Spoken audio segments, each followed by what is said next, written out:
كريسبي كريم في تركيا. يلا تعالوا.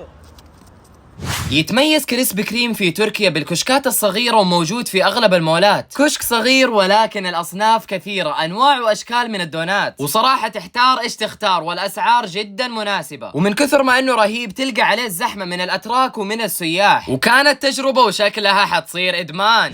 والآن حنجربه وحنعطيكم رأينا فيها. بسم الله. حنبدأ طبعا في الكيت كات، وربي خرافية، حتى من الداخل فيه حشوة، الحشوة بشوكولاتة الكيت كات، طعم خرافي، شكلي حدمن عليها، وربي مرة لذيذة. والآن حنجرب اللي بعجينة السكر. بسم الله. ربي خرافية، طعمها لذيذ يا جماعة الخير، صدقوني الأطفال حتعجبهم كثير، يا واد حتى أنا عجبتني. زي ما تشوف الدونات اللي بالكيت كات فيها حشوة خرافية بشوكولاتة الكيت كات، والله مرة لذيذة، لازم تجربوها. وهذه الدونات اللي بعجينة السكر برضو فيها حشوة خرافية، حشوة بالفراولة، طعمها لذيذ.